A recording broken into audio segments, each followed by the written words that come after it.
No capítulo anterior, Shiryu e seus companheiros de equipe estavam cumprindo sua missão e, inesperadamente, uma sirene tocou, dizendo-lhes que a cidade tinha acabado de declarar um código de alerta amarelo. Eles não tiveram escolha a não ser abandonar suas missões e retornar à associação para descobrir o que estava acontecendo. Mas, para sua consternação, o funcionário da associação também não estava ciente da situação. Felizmente, o Sr. Zan apareceu, explicando que poderia ser algo dos restos do dragão de gelo que havia sido derrotado com a ajuda de um totem. Inesperadamente, porém, o totem só falou com Shiryu, informando de que não era isso que havia acontecido. Agora vamos para a próxima parte. Jingji notou a expressão perturbada de Shiryu e não hesitou em perguntar se ele estava bem, ao que ele respondeu que não havia nada com que se preocupar, pois estava apenas admirando a estátua, o que os tranquilizou. Enquanto Shiryu ainda estava pensando profundamente por causa da interação com a estátua, e que ela parecia exatamente como o que ele sente quando usa a telepatia, mas não parece uma criatura transcendente,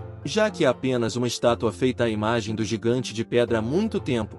Então ele se perguntou se ela havia se transformado em um espírito ou algo assim. No entanto, se ela tivesse se transformado em uma criatura transcendente, os outros domadores já deveriam ter notado, pois essa é uma área muito movimentada, de modo que feras de alto nível são comuns na associação de domadores. E também há muitos domadores que podem usar telepatia. Enquanto Shiryu pensava profundamente, o Sr. Zan os deixou, pois ainda tinha algo a fazer, e então Shinkai sugeriu que voltassem a caçar ratos terrestres. No entanto, Shiryu agora tinha outros planos por causa da estátua, então ele os deixou às pressas antes que pudessem convencê-lo a ficar, o que desapontou Shinkai, pois ele ainda esperava criar um vínculo com Shiryu e nem sequer conseguiu seu contato. Momentos depois, Shiryu estava agora dentro da biblioteca do distrito de Pinjin, lendo livros para aprender mais sobre a história de seu mundo atual. Graças a isso, ele agora sabe que a história desse mundo pode ser dividida em 3 eras. São elas: a Era das Lendas, a Era dos Totens e a Era da Domesticação. A Era das Lendas foi quando as primeiras feras lendárias nasceram e governaram o planeta. A Era dos Totens foi a época em que os humanos entraram em ação e viveram uma existência ignóbil nos territórios das poderosas feras. A Era da Domesticação foi quando os humanos começaram a dominar a arte da domesticação. E a Era da Domesticação também pode ser dividida em tempos antigos e modernos, cujo ponto de inflexão ocorreu há mais de um século. 7 nações humanas formaram uma aliança, mas muitas informações estão faltando por motivos específicos. Por exemplo, não há explicação para o desaparecimento das primeiras feras lendárias, e a história do que aconteceu na Cidade Glacial há 2000 anos ainda não foi verificada. Com isso, ele não conseguiu encontrar o que estava procurando, mas havia muitas informações sobre outras coisas. No entanto, ele se convenceu a não ser curioso e a simplesmente deixar o local, pois já era um arqueólogo em sua vida passada. E, por uma reviravolta do destino, ele se deparou com um ramo desconhecido da mitologia. Sua curiosidade o levou a mudar de carreira e ele se tornou um mitologista. Explorar as ruínas desse ramo desconhecido da mitologia com seu professor tornou-se sua rotina diária. Em um dia fatídico, a montanha desabou sobre ele enquanto explorava uma ruína e ele foi enterrado vivo, depois do que transmigrou para cá. Agora que tivera uma segunda chance na vida, ele duvidava de suas decisões enquanto tentava se convencer mais a não fazer isso, perguntando-se por que não podia simplesmente ficar em casa jogando ou curtindo seus quadrinhos, por que tinha de procurar locais perigosos. De qualquer forma, ele transmigrou para este mundo, que é ainda mais perigoso. Mas tudo o que ele quer agora é viver uma vida mais plena em um ambiente mais seguro. Ele quer aproveitar sua vida atual. Embora pareça haver mais mistério em torno da história deste mundo e um sistema mitológico mais realista, ele não pode seguir os passos de sua vida passada. Então, ele fechou o livro que estava lendo e foi embora. Mas, para sua consternação, ele se viu diante da estátua, perguntando se ela havia falado com ele durante o dia, mas a estátua não respondeu. Então, ele pergunta novamente à estátua, perguntando se ela estava tentando dizer que a versão da história que esse cara lhes contou era falsa. No entanto, a estátua permanece em silêncio, fazendo questão de irritá-lo. Então, ele ameaça ir embora se ela não disser nada. Ele faz isso porque a versão da história que o Sr. Zan contou a eles é baseada em inferências sem nenhuma prova. Então, ele tenta novamente, mas com mais coragem, pedindo que ela conte a ele, para que ele possa contar a verdade aos outros. Com isso, a estátua reage e começa a tremer. Mas, para sua surpresa, ela revela uma rachadura e se estilhaça em 1000 pedaços, enquanto um clarão roxo emerge dela e um barulho ensurdecedor se segue logo depois. Shiryu está completamente chocado, Agora ele percebeu que será condenado se voltar a fazer trabalho arqueológico, porque essa linha de trabalho é muito perigosa. É ainda mais perigoso do que ser um treinador. Então ele foge gritando o nome de Eleven para que ele venha e o salve. Enquanto isso, todos na cidade notaram o barulho que Shiryu estava fazendo. Até mesmo os chefões dos outros distritos e os membros da associação perceberam que algo estava errado. Momentos depois, Shiryu está suando muito enquanto alimenta Eleven com todo o bambu que consegue comer, esperando que Eleven cresça rapidamente para proteger melhor os dois. Eleven gosta muito disso, enquanto Shiryu está tendo um colapso nervoso por dentro, pensando no que acabou de fazer. Então, ele decide ficar em casa até descobrir o que aconteceu e só sairá para comprar legumes e remédios. Em seguida, ele olha para a minhoca e diz para ela fazer o mesmo que Eleven, pois precisa dela para comer e produzir mais seda, já que ainda está se recuperando do ensino de Super Psyche de ontem e algo assim aconteceu. No dia seguinte, Onze está bem e cumprimenta Shiryu com um sorriso, enquanto Shiryu está pensando profundamente em como ainda não ensinou intimidação e sono absoluto a Onze, já que essas são habilidades de alto nível, o que o deixaria ainda mais exausto. Portanto, ele decide esperar para ver por enquanto e se concentrar em aumentar os níveis de domínio das habilidades que aprendeu. Shiryu então chama o bicho da Zeda, dizendo-lhe que será o parceiro de treinamento de Eleven hoje e que ele poderá receber comida extra como recompensa. Ele decidiu isso porque o bicho da Zeda agora pode usar sua seda de forma mais flexível, e uma das técnicas que ele desenvolveu é o raio de seda. Embora sua força atual não consiga nem mesmo perfurar as roupas que ele comprou na banca de rua, Shiryu ainda está satisfeito com sua velocidade. Com isso, Shiryu acredita que é uma ótima maneira de treinar Eleven, seja para se esquivar de raios finos e rápidos de seda ou para prever os pontos de contato da seda e endurecer seletivamente as partes correspondentes do corpo. Então ele os deixou treinar enquanto saía para fazer compras. Momentos depois, Shiryu estava no ponto de ônibus, mas, para sua surpresa, as pessoas estavam falando sobre como a associação de treinadores havia fechado as portas para visitantes hoje por causa do barulho alto de ontem. Com isso, Shiryu percebeu que as pessoas devem ter notado a estátua de pedra quebrada no jardim, esperando que não descobrissem que era ele quem estava por trás dela. E mesmo que não houvesse mais ninguém lá e que não existissem câmeras de vigilância aqui, ele ainda estava preocupado, pois este é um mundo onde os poderes especiais são a norma. Então eles podem ter uma nova maneira de caçar os culpados. No entanto, ele não se entregará até saber exatamente o que aconteceu ontem, pois decidiu que é mais seguro fingir que não sabe de nada. Enquanto isso, no local da grande fissura, várias pessoas estavam paradas em frente a ela e, como esperavam, era uma dimensão inexplorada. Ela também poderia ser chamada de dimensão antiga perdida. Então eles perguntam à doutora Liu o que ela acha disso, ao que ela responde que poderia ser outra oportunidade para eles, já que ela não conseguiu decifrar a ruína do dragão de gelo. Eles têm muito pouca informação disponível no momento, portanto não podem saber com certeza qual é a verdade sobre o plano glacial, mas talvez possam encontrar algo dentro dessa dimensão que lhes dê mais pistas. Mas antes disso, ela pergunta se houve outras ocorrências estranhas em outras áreas quando essa ruína apareceu, e o presidente da associação a informa que uma antiga estátua de pedra colocada no jardim da associação de treinadores desmoronou. Com isso, a doutora Liu conclui que essa dimensão em ruínas não apareceu por acidente e que alguém deve ter tocado nos sinais da história, enquanto se pergunta se alguém capaz de ouvir a voz da história apareceu. 4 dias depois, Eleven mostra seus músculos e Shiryu fica ansioso para ver Eleven derrotar um oponente de nível mais alto. Embora Eleven seja apenas de nível 5, ele tem um nível experiente em Quick Draw, Super Vision e um nível competente em Ardenne. Com isso, a combinação invencível está finalmente completa. No entanto, é difícil encontrar um oponente adequado, então seria melhor para Eleven continuar treinando. E também é hora de ele comprar mais suplemento. Então ele retorna à sala das 100 ervas, mas o vendedor agora tem a coragem de aconselhá-lo a reduzir seus gastos, pois ele está preocupado com a frequência com que está comprando, o que Shiryu reconhece. Mas, para sua surpresa, o vendedor lhe diz que ouviu da farmácia do sul que um aluno havia comprado algumas caixas de pílulas há 2 dias e que essa pessoa era muito mais louca do que ele. Com essa descrição, ele teve um palpite de que deveria ser Junkai. No entanto, o vendedor não pôde deixar de suspirar com o absurdo dos alunos de hoje em dia. Mas como essa foi a interação mais longa que Shiryu teve com esse vendedor em particular, ele lhe perguntou por que a associação de treinadores fechou suas portas, e o vendedor respondeu com entusiasmo que ele havia feito a pergunta certa. Embora ainda não seja oficial, há uma grande possibilidade de que beliscar se torne moda. Essa afirmação confundiu Shiryu, então ele pede para explicar melhor. Então, o vendedor faz exatamente isso, dizendo que suas fontes dizem que uma região inexplorada apareceu. É como uma dimensão alternativa que existe independentemente da dimensão em que eles estão atualmente, e essa região inexplorada já foi uma dimensão de treinamento. Com isso, Shiryu ficou entusiasmado, já que havia passado quase uma semana, mas agora ele finalmente tinha alguma informação, e não parecia um tipo de crise. Como o vendedor continuou a explicar, disse que uma dimensão de treinamento entra em colapso com a morte do treinador, mas as dimensões de treinamento de alguns treinadores poderosos persistem mesmo após a morte deles. A dimensão de treinamento persistente forma uma região inexplorada independente, que também pode ser chamada de mundo pequeno. Nesse estágio, a região inexplorada não tem mais a capacidade de prender feras transcendentes. Agora é uma dimensão completamente independente, e todas as formas de vida podem entrar nela. Dependendo do quanto o treinador desenvolveu a dimensão enquanto estava vivo, o ambiente interno ainda pode ser adequado para o crescimento de algumas feras. No entanto, os efeitos seriam mais fracos do que quando a região inexplorada era uma dimensão de treinamento. As regiões inexploradas ainda estão cheias de energia, por isso servem como ambientes maravilhosos para o cultivo de plantas espirituais e animais de estimação.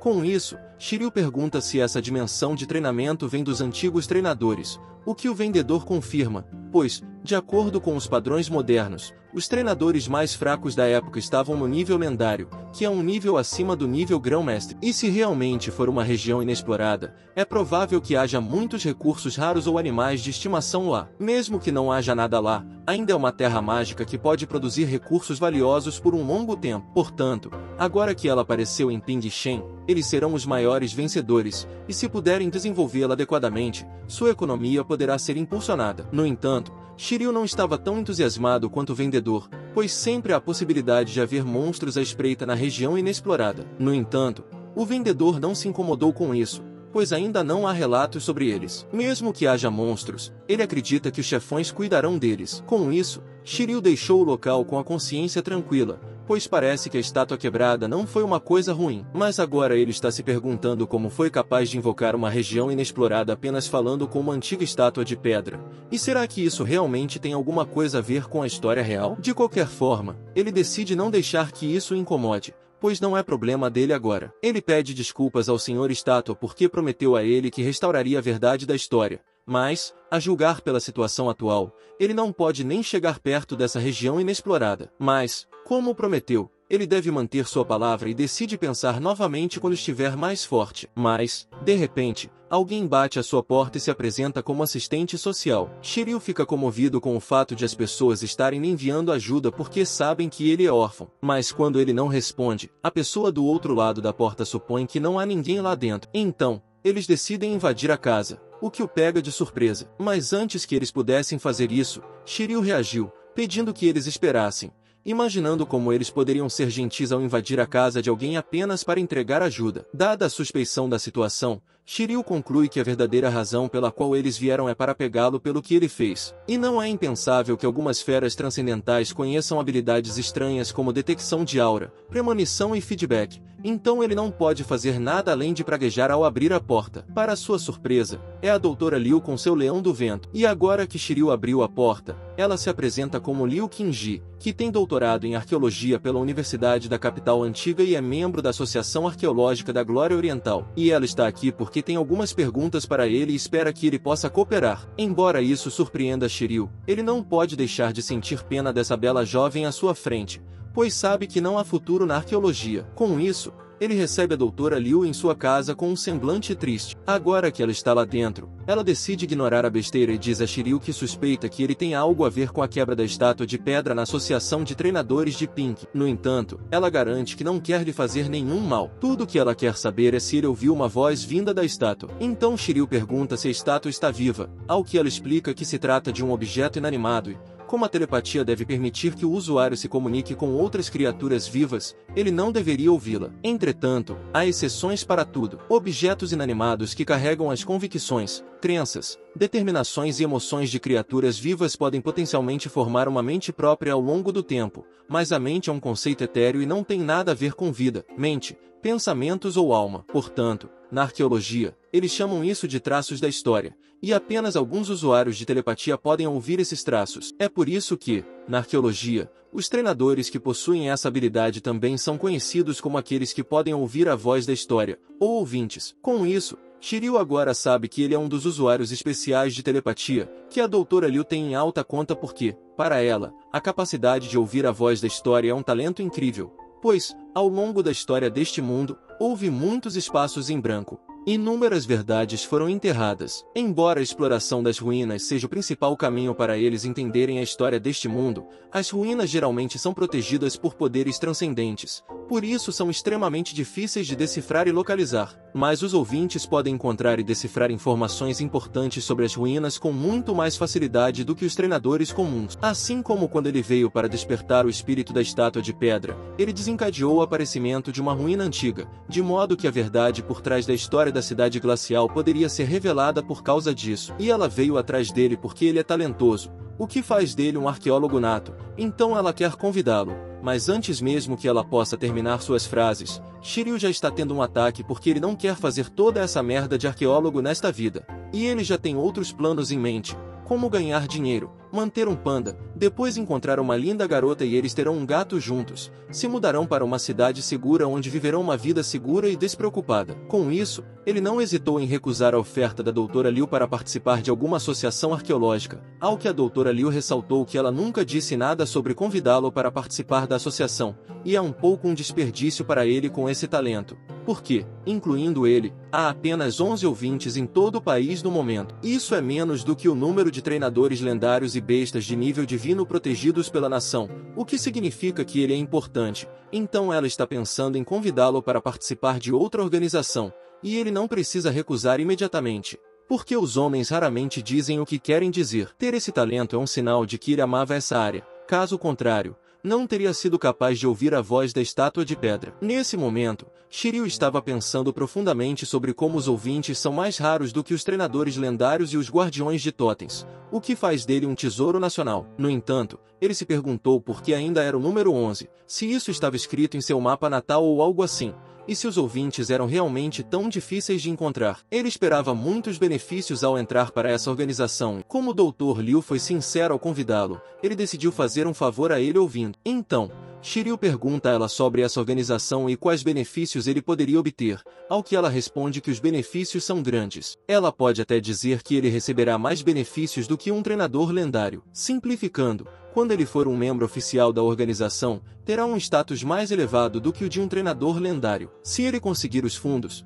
poderá até contratar treinadores lendários como guarda-costas quando estiver explorando uma ruína. Com apenas essas palavras, os olhos de Shiryu se iluminaram. Porque até mesmo o presidente da Associação de Treinadores da Cidade do Gelo é apenas um grão-mestre, então ele ainda não alcançou o nível lendário. E os treinadores lendários podem comandar criaturas de nível Lorde. Eles geralmente são encarregados de cargos importantes em cidades de primeiro nível. Enquanto ele se pergunta o quão incrível é essa organização, a que o convida a participar, e ele não parece ter nada a perder ao participar, ele até se sente como o personagem principal de uma história. É bom ter uma organização que o apoie. Então, conclui, tudo será fácil de agora em diante, enquanto ele se sente verdadeiramente abençoado, pois quem poderia imaginar que um treinador novato, afogado em dívidas, se tornaria uma figura lendária da noite para o dia? Como ele poderia resistir? Mas antes de entrar, ele se recompõe e pergunta a ela quais são seus deveres se ele entrar para a organização, ao que ela responde que ele não precisa fazer nada,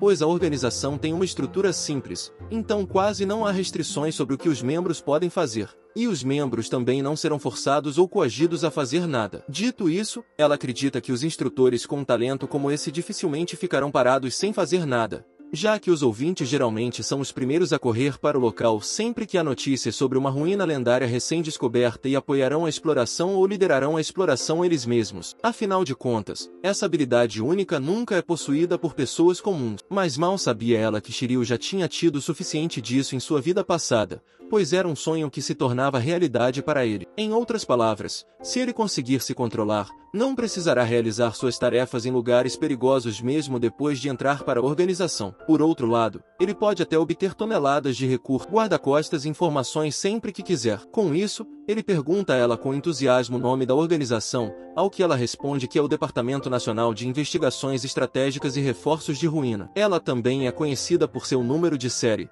Departamento 11, e ele pode pensar na organização como um departamento especial que lida com ruínas importantes, e seus membros como as forças especiais do campo arqueológico. Embora Shiryu não conseguisse acreditar que era o número 11 novamente, ele agora estava se perguntando se realmente deveria entrar para essa organização. Mas como ele havia feito tantas perguntas a ela depois que ela bateu à sua porta, e como ele tem esse talento único, dificilmente poderia recusar agora. Então, ele aceita a oferta dela de entrar para a organização e pergunta à doutora Liu se ela também é membro do Departamento 11, ao que ela responde que sim. E atualmente há 11 membros no departamento, incluindo os dois, o que Shiryu não consegue acreditar que ainda seja o número 11. Mas agora que Shiryu concordou em entrar, o Dr. Liu lhe dá as boas-vindas ao departamento, declarando que, a partir de hoje, ele é um membro em experiência, ao que Shiryu aperta sua mão com entusiasmo. Mas assim que teve tempo para pensar um pouco mais, percebeu que havia sido enganado e que não era um membro oficial.